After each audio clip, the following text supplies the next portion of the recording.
Well, we are now in the month of November, which is usually the month that we focus on gratitude, especially, well, there's a day coming up that's all about that, right? Thanksgiving. And there is power in this notion of gratitude.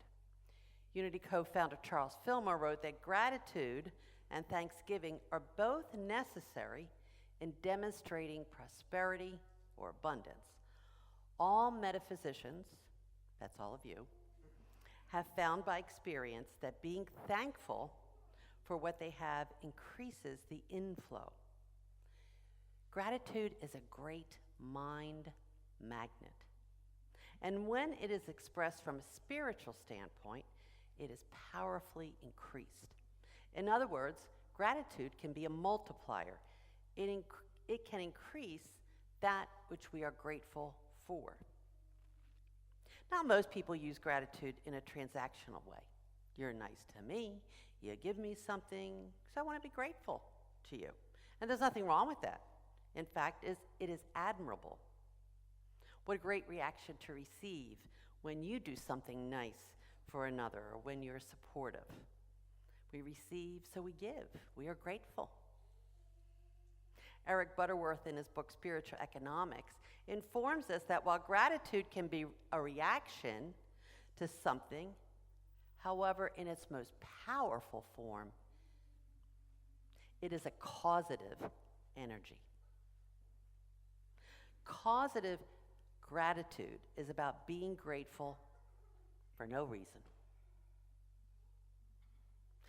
Is it possible to experience gratitude as a causative energy, as a form of energy that causes more gratitude? Have you ever just been happy? You've just been, and someone actually says to you, "What are you so happy about?" "What?" And you go, "I don't know. I just am." So if you can do that with happiness, you can do that with gratitude. Both happiness and gratitude can be causative forms of energy.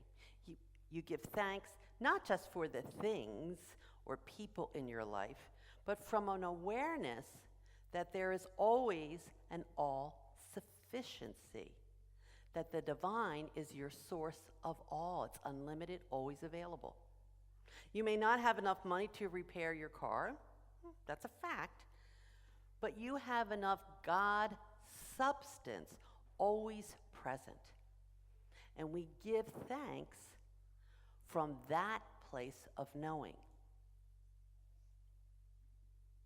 So every Sunday, we bless the gifts, the tithes, the offerings, right? What does that mean? The word bless means to place a consciousness of abundance on these gifts. We are not describing or holding these gifts as too little, not enough. Really, that's all you gave? Well, we are blessing. We are blessing them and seeing them in the light of spiritual abundance, knowing there is always more. There is always more when we are grateful from a consciousness of God's substance. We are correcting our awareness away from any limiting thought to an expanded vision. And the law is that things become to you as you see them. It's not a miracle, but an outworking of divine law. Unity co-founder Charles Fillmore, in his book Prosperity, wrote, "Blessing the substance increases the flow.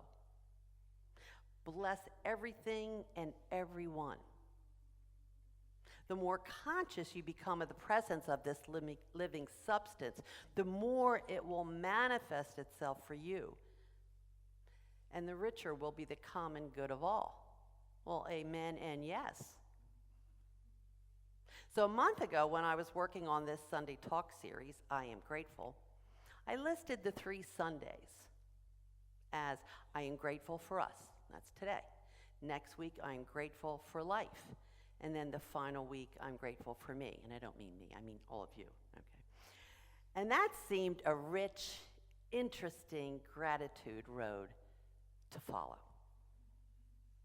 So my plan this week, I am grateful for us, was to ask all of us to have an expanded and inclusive us, to perhaps include those who we don't like, we may even see as our enemy. Well, that sounded so unity lovely until Tuesday. Try as I might, I have not been able to expand my us.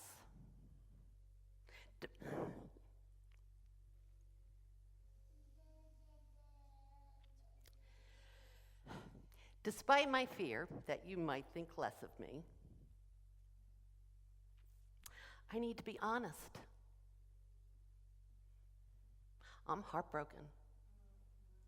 I'm sad, I'm angry, I'm worried and fearful. I don't feel safe. I know those are things you don't expect a minister, especially a peace and love unity minister, to say. And I also know that not everyone feels the way I feel. Some of you may feel perfectly fine. Some of you may be celebrating. That's okay too. That's all right. But how many of you understand that those words and feelings I just admitted to are actually a necessary part of the prayer process? How about those prayer tools of denials and affirmations? I cannot affirm that all is peaceful with my soul unless I first admit to what I'm feeling. The way I feel right now is not how I will always feel, but it is how I feel today. And until I admit those feelings, I cannot spiritually deny their power, nor honestly speak an authentic affirmation. I cannot rise above. I must go through them. And in unity, we do that so often. It's called spiritual bypassing. The definition of those words is the use of spiritual practices and beliefs to avoid dealing with our painful feelings and unresolved wounds. You might even call it gaslighting in some way. It is when we use our spiritual knowledge not in an authentic, faith-filled way, but rather as a way not to feel or admit our painful or negative feelings. What that term means is that we pretend we don't feel a certain way because you may not look good. Other people or yourself might think that you're not spiritual enough. And there is another reason we don't want to claim these feelings. It's because they're painful. They're painful. They don't feel good. They might even be scary. It seems counterintuitive to choose to sit with those painful feelings, and yet that is exactly what is needed. And to know that there are healthy and productive ways to handle these emotions instead of shoving them down and playing pretend. And one way is to first admit, even if it's just to yourself, how you are truly feeling. Doing that is a major act of courage and hope. And hope is the doorway to your divine power of faith.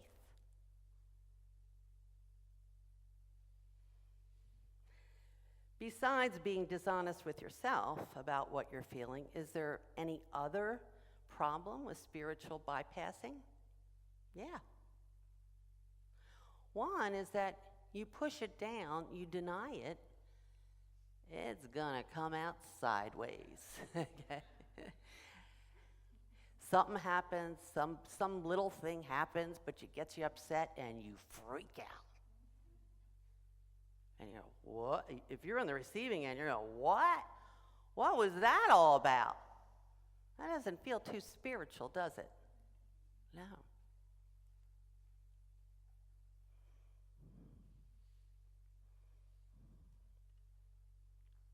So what do we do with these painful emotions? It's just not Tuesday. This could be anything that happens, you know. Any type of loss or disappointment. As I said earlier, get honest with yourself. Or perhaps share them with a close friend. And if you are that close friend, just listen. They don't need to be fixed. They don't need to be told, oh, you're okay. Everything will be better. That's not what they need. A witness to their pain. So all you need to do is just sit with them. You might offer a hug. But prayer chaplains know this. You just sit with somebody.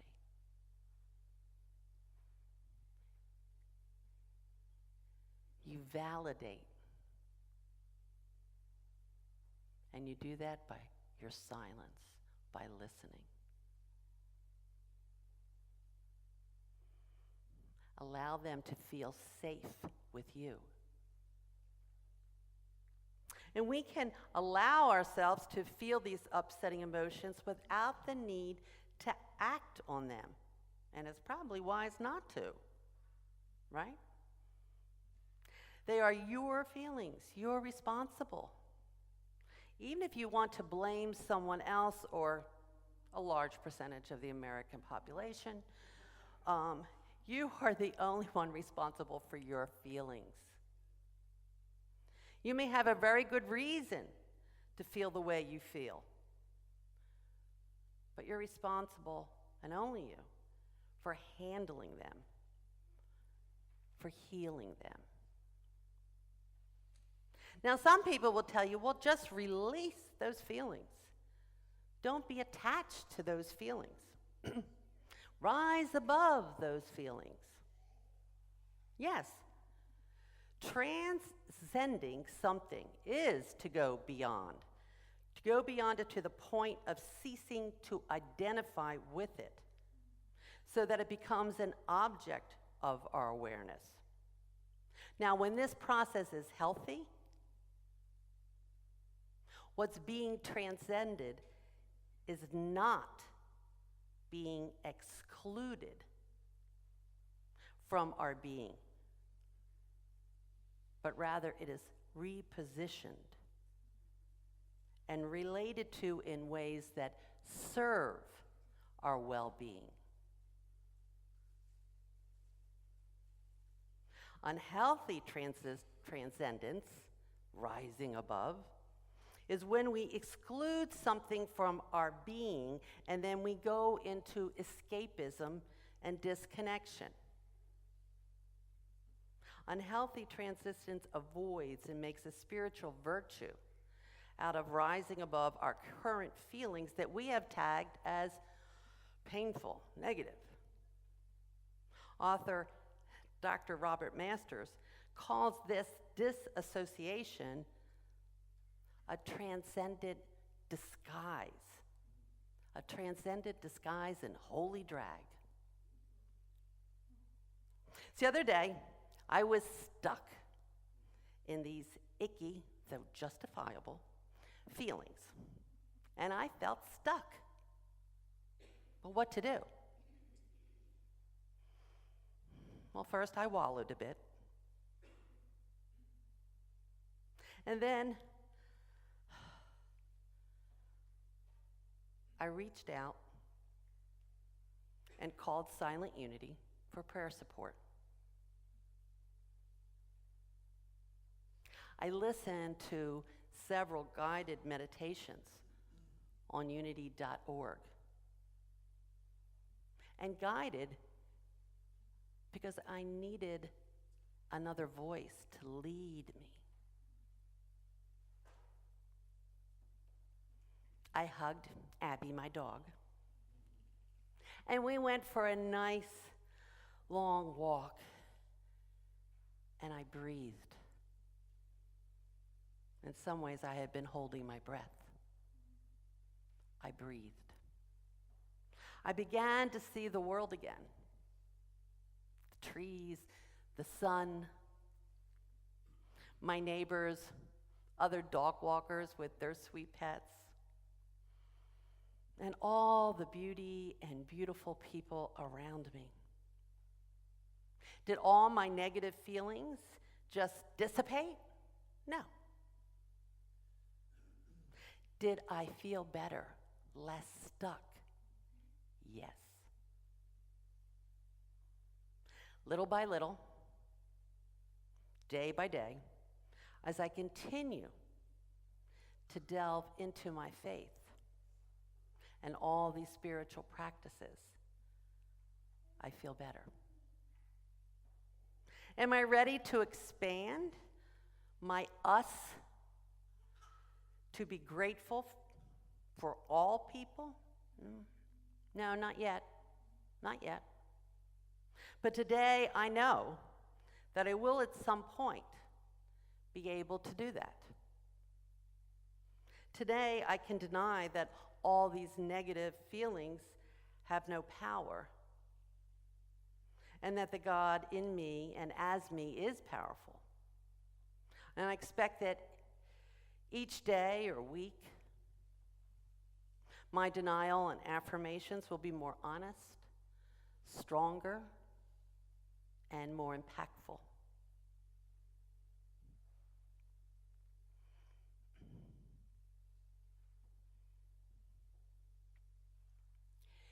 Today, I can love and be grateful for those who are part of my us. All of you, my beloved Unity community throughout our country, as well as friends and members of my family. Maybe tomorrow, or next month, or in a few months, I will be able to honestly and authentically expand my definition of us. And I am grateful for all of us,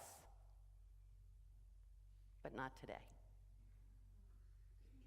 Today I can take steps to be honest with myself, take self-care steps, and to reach out in support to those who are in my us today. And I can spiritually practice gratitude, not just I am grateful for, but I am grateful from. And Eric Butterworth explained how to engage in causative gratitude, because that's a real multiplier. So here are the steps. And it's pretty easy. You close your eyes, you breathe, and just become still. Right? And then feel grateful. Don't go mentally thinking out here to all the things and people, but instead just stir up within you the feeling of gratitude. Just like I know you do that with happiness. Stir that up within you.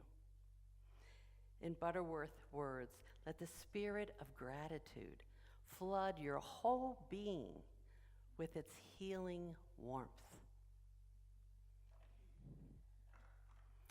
And then you breathe and come right back here. Yeah. You open your eyes and go around the rest of your day. Remember, gratitude is a multiplier, and it doesn't matter if your gratitude is a reactionary emotion or a causative energy. Causative energy creates a grateful heart, which is a solid foundation to establish in you. Your desire to feel grateful is a strong energy within you that can act as a healing tonic for what ails you. Things like sadness, fear, worry, anger. Causative gratitude, an inner meditative desire of gratitude, can heal and feed your soul. So perhaps my talk today is not what you expected, was not what I had originally planned. Nevertheless, I do hope it has assisted you in being grateful for your us, and to also create a grateful heart that will heal and feed your soul.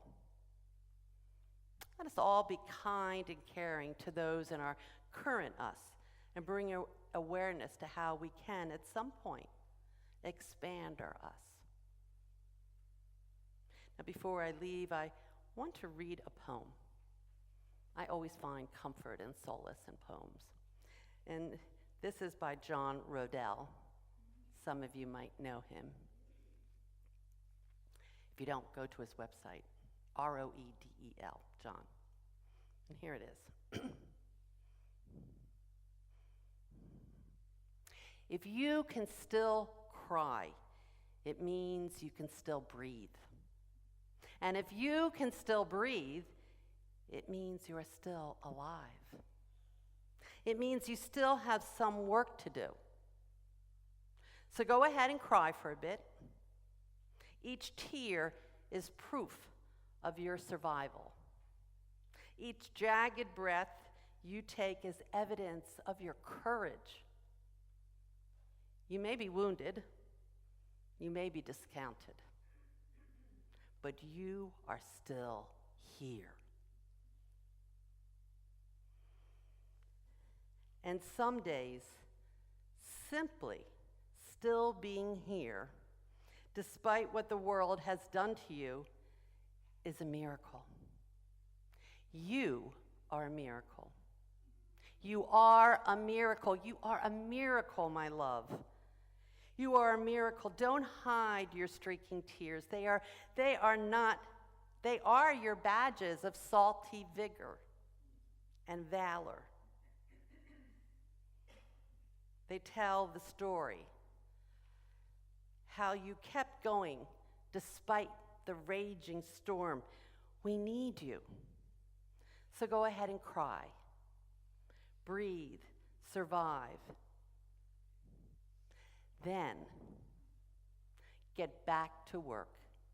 Be the miracle. Namaste.